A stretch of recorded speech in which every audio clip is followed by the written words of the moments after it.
see anything. It's okay? All right, so I hope I can read because I'm going to read. Can we pause the slideshow? Because what happens is, as the slides are going, people get depressed and they're moaning and I want to hear me. So again, which is really hard because there are so many of you, and I'm so thankful to everyone for being here. We love you!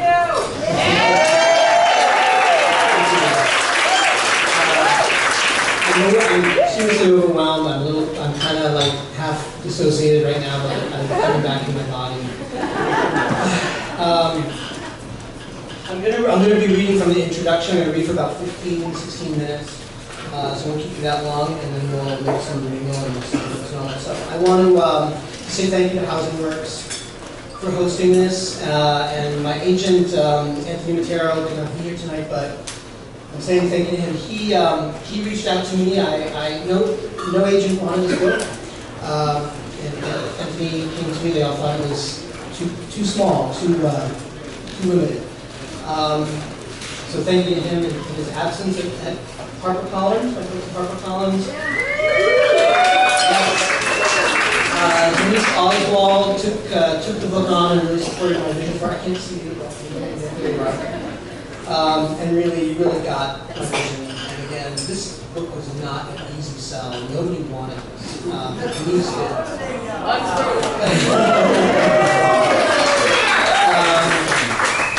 did. Denise moved on, and Jessica Siller took over and saw it through. It was beautiful, beautiful. I mean, is this gorgeous? Thank you to Jessica and my publicist, Shaylin. I'm on my 4th publicist and my best publicist. Shaylin is kicking. Am I everywhere? Are you sick of me yet? Because I'm kind of sick of me.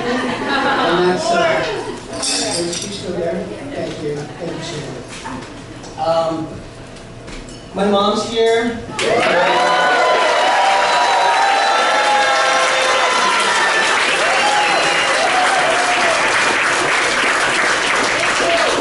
And my partner, Rebecca. Though I might have looked lonely in all of my posts, she was often with me on those walks around the city, and a lot of other people. But I want to really just give a huge thanks to everybody here. Some of you have been following and reading, commenting, and supporting from the beginning for 10 years. And you guys really kept me going, and encouragement is, I absolutely would not be here tonight without most, if not all, the people in this room. So really thank you so much for that. And for being dedicated to this larger mission, which makes me hopeful that you're all here and show up for this cause. So, all right, I'm going to read. I have like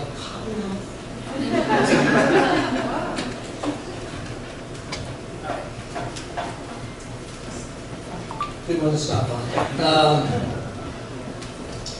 One of the great tragedies of my life was that I had the misfortune to arrive in New York City at the beginning of its end. It was 1993. I was 22 years old, and already I was too late.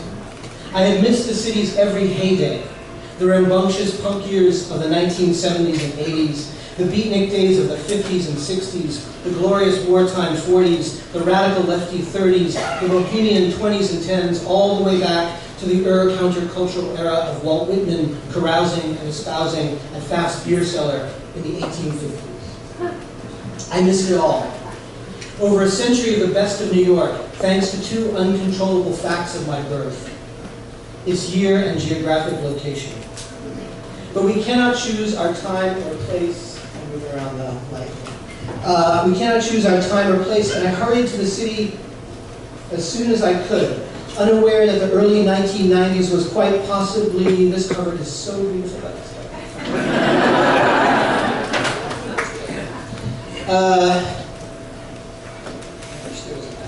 I'm sorry, I'm complaining, but that's what I'm good at, right?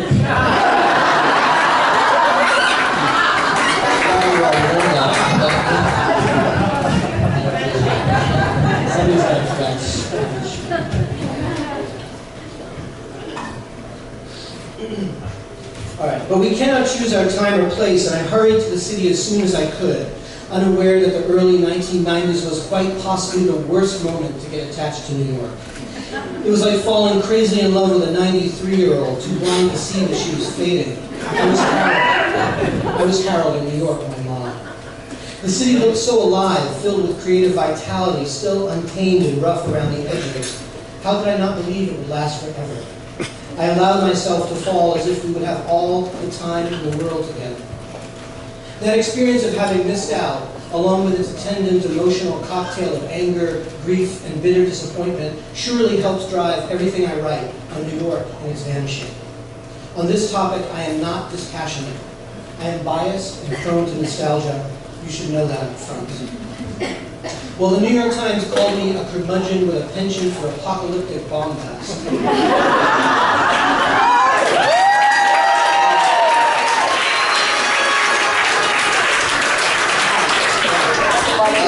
And the Daily News dubbed me a fetishist for filth.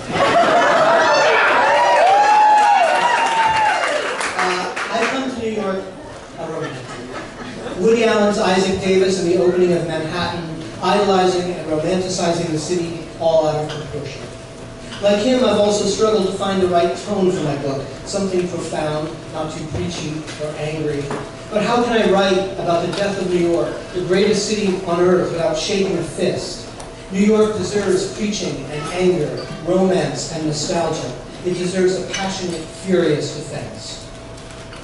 To borrow the first line of Jane Jacobs' classic Death and Life of Great American Cities, this book is an attack on current city planning and rebuilding. It is an attack on the luxury vision of New York that characterized the Bloomberg years. It is an attack on suburbanization, hyper-gentrification, and all that led up to it. A plea for the soul of the city, this book is not a nostalgia trip, but it is about history. Mostly it's about the city in the 2000s, life in the new Gilded Age, now that the rambunctious New York we knew has breathed out its death rattle.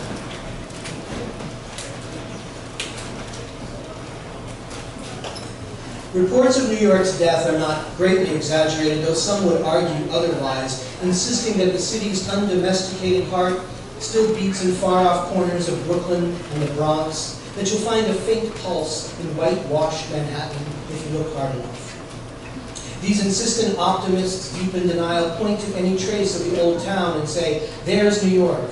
Yes, there it is. But it's only a remnant, a lone survivor from an endangered species rapidly vanishing. Maybe it's that dive bar with the Ramones on the jukebox, or that bookshop with a cat lounging atop the stacks, or the rare sighting of a transgender outlaw walking some West Village street in platform heels. It's like finding a polar bear, sweating on her melting chunk of ice, and then denying that the world is cooked because, hey, there's a polar bear. Others quote from the long history of doomsayers, the many writers who declared the city dead. The complaint that the real soul of Manhattan has already expired is a long-standing one, perhaps as old as 19th century Knickerbockers pining for a mythological Dutch past, writes Brian Waterman in the Cambridge Companion to the Literature of New York. That's true.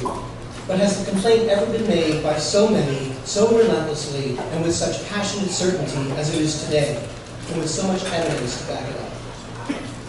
Novelist Caleb Carr called the massive change to the 21st century city a regrettable, soul-sucking transformation. Patti Smith told us to find a new city because New York has closed itself off to the young and the struggling. David Byrne wrote an essay on the cultural death of New York, saying, most of Manhattan and many parts of Brooklyn are virtual walled communities, pleasure domes for the rich. Essayist David Rakoff observed how the town's vibrancy and authenticity have been replaced by a culture-free, high-end retail clusterfuck of luxury condo living.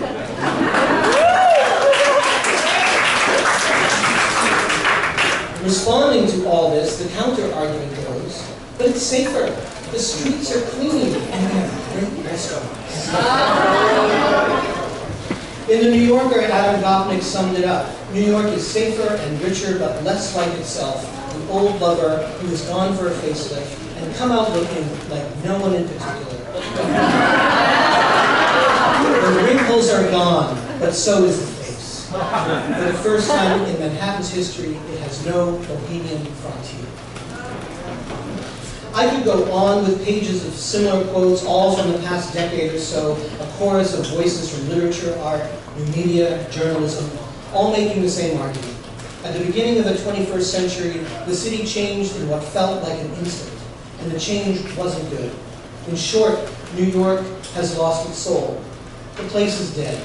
Okay, dead might be hyperbolic. Is dying a better word? How about comatose, awaiting a miraculous revival?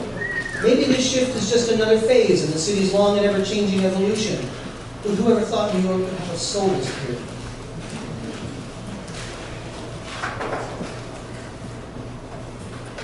There are many New Yorks, as many as there are New Yorkers. Each one of the 8 million and change carrying a personal metropolis in the heart. Not to mention the many fantasized cities that throb in the hearts of aspiring New Yorkers yet to arrive. The city that I am lamenting is my New York, but it's also a version of the city shared by millions. Since 2007, in my blogospheric life, I've been talking with and listening to countless New Yorkers and lovers of the city from all over the world. Continually, they pour out their grief and rage over the loss of New York's soul. That tragic Greek chorus backs me up, humming along in these pages. Yes, you guys. When I say the city, I'm talking about an idea that includes physical places as well as people, but also a certain character and mood. I'm talking about the city I dreamed of back in my small-town New England life, when I plotted my own escape from a dull little world of snoozing Sunday afternoons domed in the drone of cicadas, lawnmowers, and let me just quote the poet Frank O'Hara. I can't even enjoy a blade of grass unless I know there's a subway handy, or some other sign that people do not totally regret life. My city is the city of artists, writers, and assorted outcasts. It's the city of E.B. White's passionate settlers, the boy arriving from the Corn Belt with a manuscript in his suitcase and a pain in his heart. When I say the city, I'm not talking about the whole city. I mean mostly Manhattan, but also large parts of Brooklyn. I mean only some of Queens and the Bronx, because my city's a romantic notion, and let's face it, it's not easy for me anyway to conjure romance for Flushing or Bronx. I don't mean Staten Island, because precious few feel romantic about Staten Island.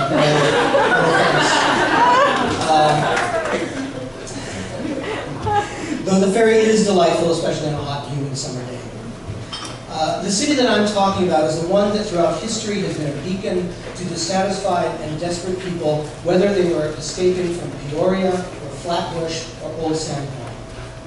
My city is a city of dark moods, scrapyards, and jazz, of poets, painters, and anarchists, of dirty bookstores, dirty movies, and dirty streets, of Gershwin's Rhapsody in Blue trumpeting over black and white Manhattan, and Travis Bickle's taxi roving through the steamy rain, that grimy yellow splash. It's the city of Edward Hopper's melancholy rooms and Frank O'Hara's I do this, I do that. It's also a working class city, peopled by men and women who love with a tough love in thick accents and no time for bullshit. It's a tuna sandwich at Eisenberg's, an egg cream at Ray's Candy, everyone loves those, and sometimes lunch at 21. It's shoe shines, dive bars, and riding the subway all the way to Coney Island for a corn dog and the fruit show. Your city may differ, but if it's anything like mine, you're grieving too, because the stuff of it, the gut-level feeling of it, is vanishing fast. Too much has already gone.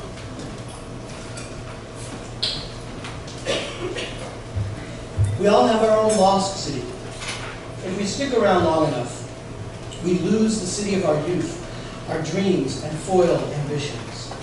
Joseph Mitchell, great chronicler of Gotham, wrote, "I used to feel very much at home in New York City. I wasn't born here, I wasn't a native, but I might as well have been. I belonged here. Several years ago, however, I began to be oppressed by a feeling that New York City had gone past me and that I didn't belong here anymore." I could say the same today. But this book isn't about how we all lose our personal city. It's about how the city has been taken from us. It's not just the story of a death. It's the story of a murder. From its beginnings, but especially since the late 1800s, New York was the unbridled engine of the nation's progressive culture and creativity, sustaining a diversity of people, feeding the world with art, ideas, and ways of life that push the boundaries of convention. But now it seems this period has come to an end. The spirit of the city as we knew it has vanished in the shadow of luxury condo towers, rampant greed, and suburbanization. This is not unique to New York. Hyper-gentrification, the term I use for the force that drives the city's undoing, gentrification on speed, shot up with free market capitalism, is a global pandemic, a seemingly unstoppable virus attacking much of the world. San Francisco is dying maybe even faster than New York. You see it in Portland and Seattle, Austin and Boston, Paris, London, Barcelona, and Berlin have all been infected. The virus has spread as far as Tel Aviv, Beirut, Seoul, and Shanghai. And in every afflicted city, the story is the same. Luxury condos, mass evictions, hipster invasions, a plague of tourists, the death of small local businesses, and the rise of corporate monoculture. So while I speak to the global issue in this book, New York is my case study. It may be chauvinistic to say New York is the world's capital city, but New Yorkers are chauvinistic. If you take away just one thing from this book, let it be this. Hyper-gentrification and its free market engine is neither natural nor inevitable. It is man-made, intentional, and therefore stoppable. And yet, just as deniers of global warming insist that nothing out of the ordinary is happening to our world's climate, so deniers of hyper-gentrification say that nothing out of the ordinary is happening to New York, and that its extreme transformation in the 2000s is just natural urban change. So let me be clear. I'm not talking about the weather. I'm talking about the climate. And New York's climate has been catastrophically changed. Like my blog, Vanishing New York is a polemic, an obituary, a book of lamentations, and a bitterly nostalgic look at a city in the process of going extinct. It is also, of course, a love letter to the town I can't seem to leave, because there are still polar bears, if you look for them, and I'm always looking for them. Right now, as I write, it is spring. My window is open, the rusty screen quivering where steam heat from the wheezing radiator meets cool March air. It is Sunday, quiet enough to hear the tap of an old man's cane as he walks to church in fedora and overcoat. A boy goes by carrying a bright green balloon. Taxis blaze in sunlight. On a draft comes drifting into my apartment the floral notes of a passing girl's perfume. A mourning dove casts his lament from the edge of my fire escape. There are still things worth staying for, I remind myself, even while New York's glass is half empty. It's that emptiness I'm interested in. The absent is easy to forget, and I'm against forgetting. So this book is filled with absence. The shops that have gone missing, the neighborhoods that vanished whole, the exiled poets and painters and dancers, the lost men and women who fixed cars and made sawdust and poured the best cappuccino. This book is for them, and for all of us who came to New York, to the mythical New York, whether from suburban Boston or the deep Bronx, with an ache in our guts, a desperate hunger to become something more, to be a part of it, as the song goes, to grab the last gasp of the great city's big, sprawling, pounding heart. To you, my fellow desperate and despairing, I say, we was robbed.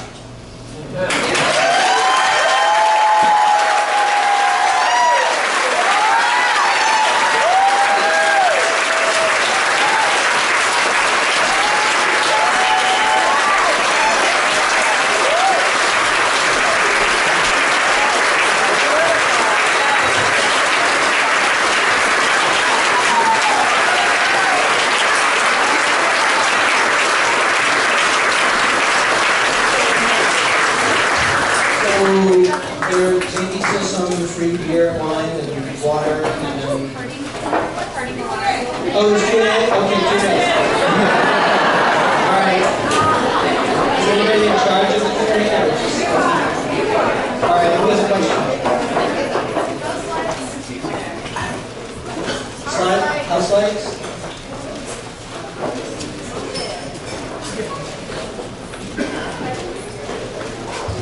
anybody crying? Because I really like when people cry. My mother's crying.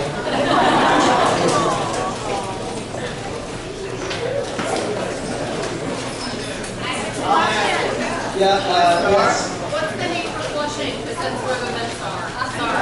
You know, I don't have, it's not that I hate for flushing, I just don't feel romantic about it. Maybe I could. Maybe I could feel romantic. I'm not committed to that. Up here. Do you have any photographs or business of Washington tonight? You know, I don't get up that way very often. A lot of my photos and things that come about because I'm walking around in certain places. I'm walking to work. A lot of stuff. I used to work in Chelsea. I worked at the Community Health Center for many years. So it's sort of like kind of accidental, and most of the stuff comes from tips from you guys. So I think everything, by the way, the slideshow, all the 200 pictures are mine. Everything here is mine. Question. Did anything make you cry? Does anything make me cry? No. You saw that it was closing and you literally cried. Yeah, I cry a lot. So I cried. I sat in Cafe Edison for 3 nights and sobbed over it. Yeah, yes. I have seen Citizen Jane. I think it's a great movie. Did you make that movie? No. It's a good movie. Thanks for the time. So what are we going to do? What are we going to do? Right, thank you. Citizen preservationist file over here. I'm not sure. So, Save NYC, right, is one group. Here's a book. Take Back New York is another one. I have a whole, you know, I'm going to just read, I got a short list of back because there's so many great groups, and I really hope that people like enjoy it together, right?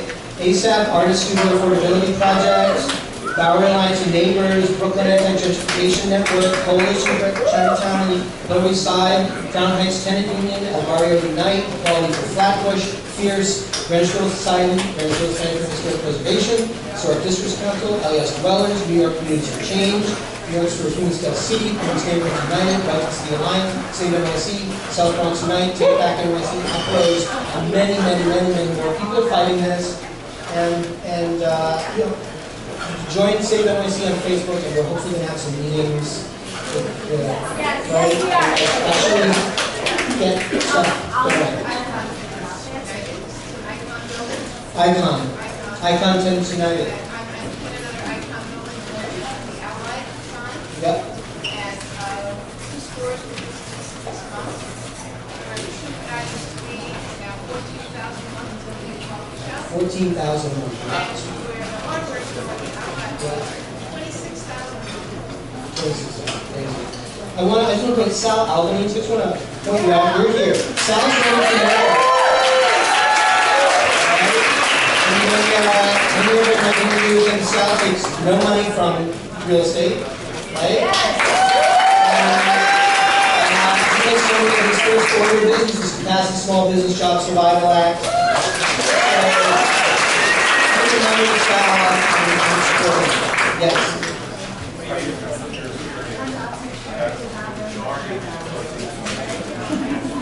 The majority are definitely new rentals. And a lot of people will bullshit you about that. And they'll say, oh, times are changing, tastes are changing, nobody eats hot dogs anymore. It's a load of bullshit. These places are full of customers and they're put out of business because The rent is too down? the rent is too down. Yes, so many people, yeah. Yeah, so you said earlier that nobody wants your book, but it's very substantial. Yeah. So could you explain, you know, what once you got the ball rolling, like you couldn't just stop, or what happened? Yeah, I'm pretty wordy.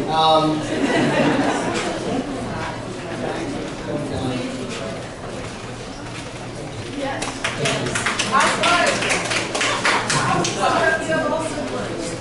I have all the best words. Make New York great again. What? Yeah, so much. I really appreciate your introduction. You would, I particularly love how you integrate different, friends. You're so worried about how you communicate experience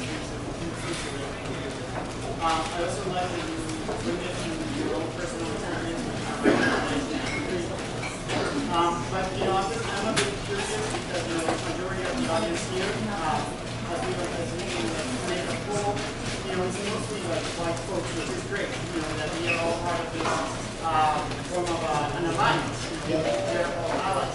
We can't hear you! And while we're young, He's talking about the overwhelming whiteness of this town. It's important. This is something that is a really important point. So, yeah. It's more than just that. So the question is, how do you bring your voice and how do you express it to people in public? So they can also be part of this conversation.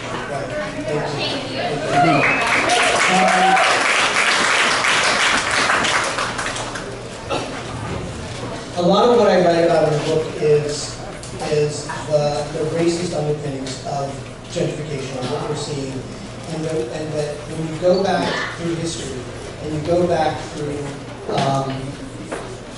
really to both anti-immigration and anti-people of color, mostly at that time African Americans and then Latinos later, you see that the elites of the city really did not want those people here. And that they made certain moves, and the federal government as well. So you have redlining, you have blockbusting, you have Robert Moses was not the only one doing urban renewal, right? That was a federal program. And so millions of people of color were displaced, were pushed into, basically what they did is they created slums, and then they tore the slums down, and they evicted people, and so that is in the book. As far as my audience goes, you're absolutely right. It was overwhelmingly white. I don't know. I think it's probably because I'm lower Manhattan centric, which mostly has to do with my own geography. And what I want to be doing is reaching out more to a lot of folks in Brooklyn and in South Bronx who are doing anti-gentrification work, and really try to get us all together, because we should like there should be some kind of collective that gets us all on the same page. So I don't know who can do that. Up top. I think we can do it. I don't know if that's a good one. up here, No, that was a thumbs up. up here. There, yes. Up until recently, you were anonymous. So I'm curious, like, what made you go anonymous when you started, and what changed your mind? Sure. Well, I'm sort of picky about it, so I have pseudonyms. But at the beginning, people ask me this question, and I answer. In some ways, I don't have a good answer. I was writing a novel about a guy named Jeremiah Moss, and it was a way to it turned out to be a way to sort of like have a catharsis about this stuff, and I wanted to keep writing in that voice. And one night I thought, I'll just start a blog. It was a 5-minute decision, if that. And then about 3 months later, I was in the New York Times. It was just all very unexpected. And I said, I'll have my little blog, and I'll put a different name on it, and I'll put pictures, and just be like a separate space for me. And that's just not how it happened. So I stuck with it, and then in terms of coming out, with the book coming out, I wanted to be here. I wanted to be here with all of you people, and I wanted to do more of that work of bringing people together and hopefully lending my voice in new ways that I really was limited by having a pseudonym. So that's why I am. Thank you. Yeah. Yeah. So when we talk about gentrification, it seems like it's the primary problem with it is its impact on housing. So I just wondered